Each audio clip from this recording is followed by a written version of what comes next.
اعوذ باللہ من الشیطان الرجیم بسم اللہ الرحمن الرحیم۔ السلام علیکم ورحمۃ اللہ وبرکاتہ۔ Welcome back to my channel نبی کی باتیں اردو اسٹیٹس۔ ناظرین، ہم نے سیرت النبی صلی اللہ علیہ وآلہ وسلم قدم بقدم پڑھنے کا جو سلسلہ شروع کر رکھا ہے، الحمدللہ ہم نے اس کے 59 ابواب مکمل کر لیے ہیں۔ آج کی ویڈیو میں ہم باب نمبر 60 پڑھیں گے۔ اگر آپ نے ابھی تک چینل کو سبسکرائب نہیں کیا تو چینل کو سبسکرائب کر لیں تاکہ ہر نئی ویڈیو بر وقت آپ تک پہنچ سکے۔ تو شروع کرتے ہیں آج کا باب، جس کا عنوان ہے قریش کا تجارتی قافلہ۔ حضرت عباد بن بشر رضی اللہ تعالیٰ عنہ نے بھی یہ نماز حضور نبی کریم صلی اللہ علیہ وآلہ وسلم کے ساتھ پڑھی تھی۔ یہ مسجد سے نکل کر راستے میں 2 انصاریوں کے پاس سے گزرے۔ وہ نماز پڑھ رہے تھے اور اس وقت رکوع میں تھے۔ انہیں دیکھ کر عباد بن بشر نے کہا، میں اللہ کی قسم کھا کر کہتا ہوں کہ میں نے ابھی حضرت صلی اللہ علیہ وآلہ وسلم کے ساتھ کعبہ کی طرف منہ کر کے نماز پڑھی ہے۔ قبا والوں کو یہ خبر اگلے دن صبح کی نماز کے وقت پہنچی۔ وہ لوگ اس وقت دوسری رکعت میں تھے کہ منادی نے اعلان کیا، لوگوں خبردار ہو جاؤ، قبلے کا رخ کعبہ کی طرف تبدیل ہو گیا ہے۔ نماز پڑھتے ہوئے لوگ قبلے کی طرف گھوم گئے۔ اس طرح مسلمانوں کا قبلہ بیت اللہ بنا۔ اسی سال یعنی سن 3 ہجری میں رمضان کے روزے اور صدقہ فطر کا حکم نازل ہوا۔ پھر مسجد نبوی میں ممبر نصب کیا گیا۔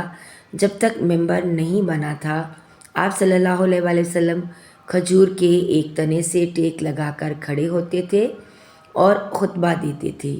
جب ممبر بن گیا اور آپ صلی اللہ علیہ وآلہ وسلم نے کھجور کے اس تنے کی بجائے ممبر پر خطبہ ارشاد فرمایا تو وہ تنا رونے لگا۔ اس کے رونے کی آواز ایسی بلند ہوئی کہ تمام لوگوں نے اس آواز کو سنا۔ آواز اس قدر دردناک تھی کہ ساری مسجد ہل گئی، اور اس طرح وہ رو رہا تھا جیسے کوئی اونٹنی اپنے بچے کے گم ہونے پر روتی ہے۔ اس کے رونے کی آواز سن کر حضرت صلی اللہ علیہ وآلہ وسلم ممبر پر سے اتر کر اس کے پاس پہنچے اور اسے اپنے سینے سے لگا لیا۔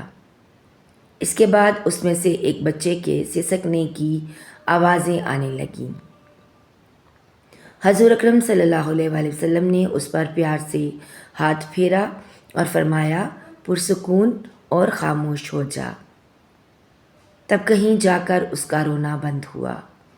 اس کے بعد آپ صلی اللہ علیہ وآلہ وسلم نے اس تنے کو ممبر کے نیچے دفن کرنے کا حکم دیا۔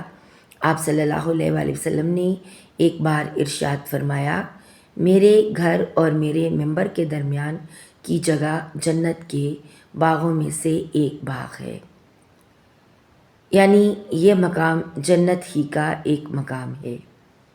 اللہ تعالیٰ نے اس مقام کو جنت میں شامل کر دیا ہے۔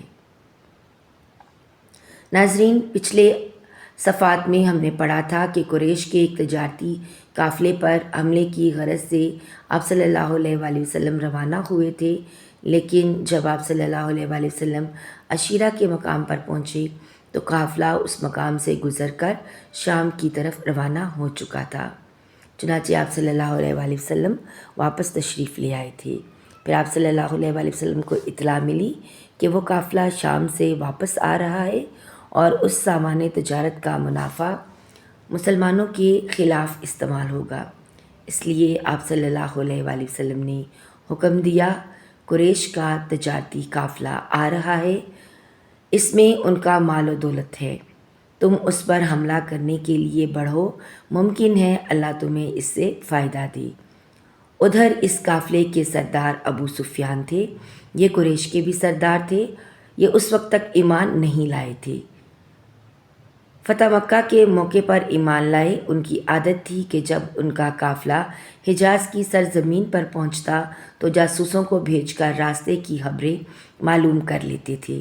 انہیں آپ صلی اللہ علیہ وآلہ وسلم کا خوف بھی تھا، چنانچہ ان کے جاسوسوں نے بتایا کہ حضرت صلی اللہ علیہ وآلہ وسلم اس تجارتی قافلے کو گھیرنے کے لیے روانہ ہو چکے ہیں۔ یہ سن کر ابو سفیان خوفزدہ ہو گئے۔ انہوں نے فوراً ایک شخص کو مکہ کی طرف روانہ کیا اور ساتھ ہی اسے یہ ہدایات دیں، تم اپنے اونٹ کے کان کاٹ دو، کجاوا الٹ دو، اپنی قمیص کا اگلا اور پچھلا دامن پھاڑ دو، اسی حالت میں مکہ میں داخل ہونا۔ انہیں بتانا کہ محمد صلی اللہ علیہ وآلہ وسلم اپنے اصحاب کے ساتھ ان کے قافلے پر حملہ کرنے والے ہیں۔ ایسا اس لیے کیا تاکہ مشرکین جلد مدد کو آ جائیں۔ وہ شخص بہت تیزی سے روانہ ہوا۔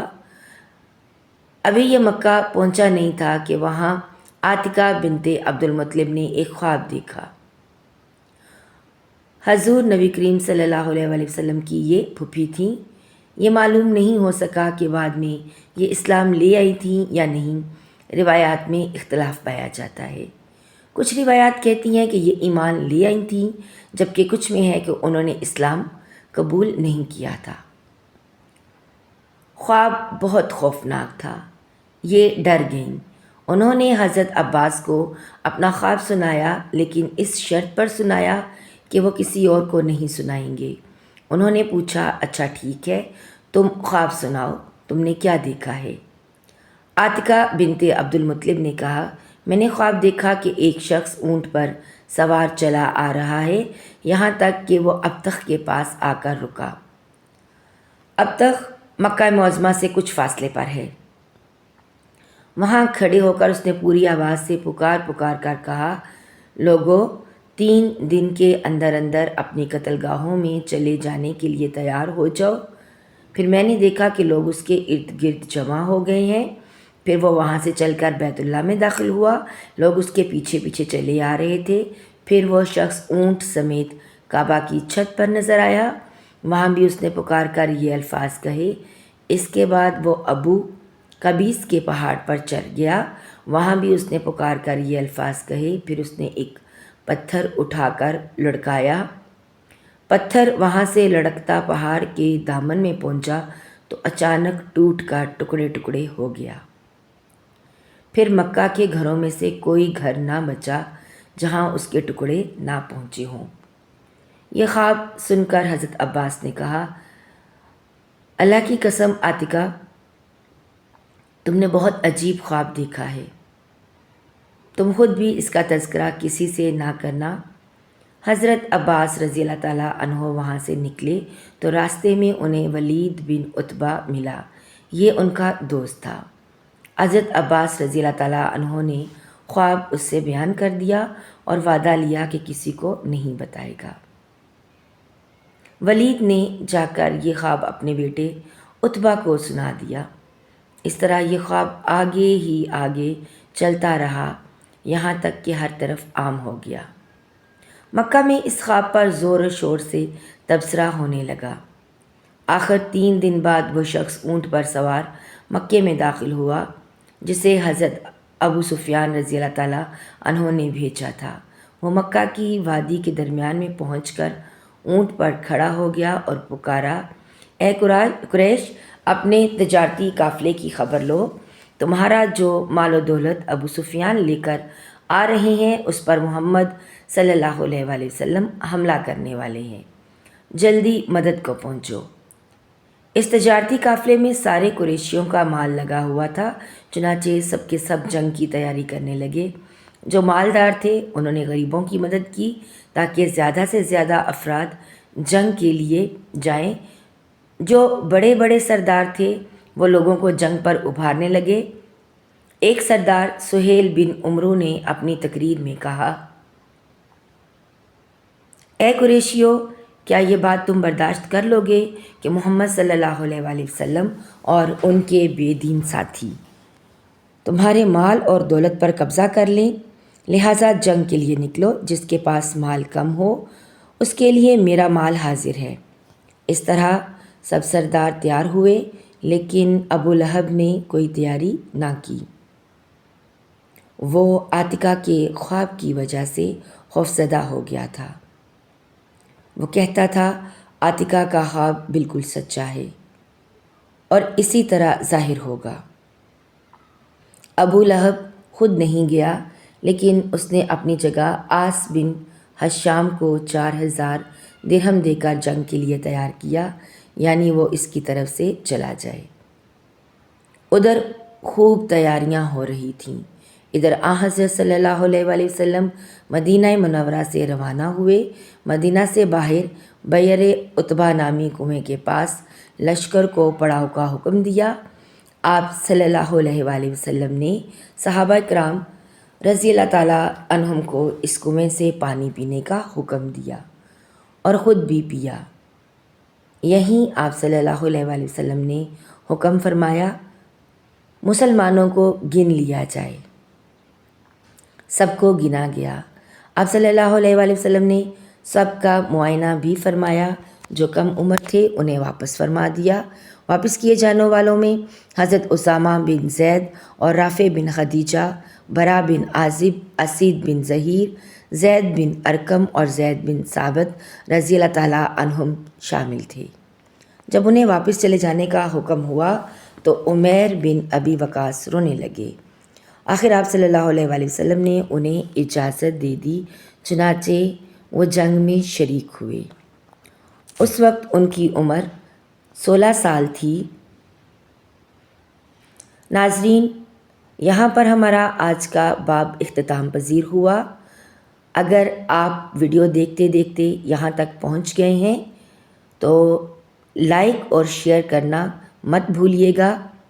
گھنٹی کا بٹن دبا دیجیے گا تاکہ ہر نئی ویڈیو آپ تک بر وقت پہنچ سکے۔ اللہ تعالیٰ میرے اور آپ کے مرحومین کی بلا حساب مغفرت فرمائے، انہیں جنت الفردوس میں اعلیٰ مقام عطا فرمائے۔ ملتے ہیں ایک نئی ویڈیو میں، تب تک اپنا بہت سا خیال رکھیے گا اور دعاؤں میں یاد رکھیے گا۔ اللہ حافظ۔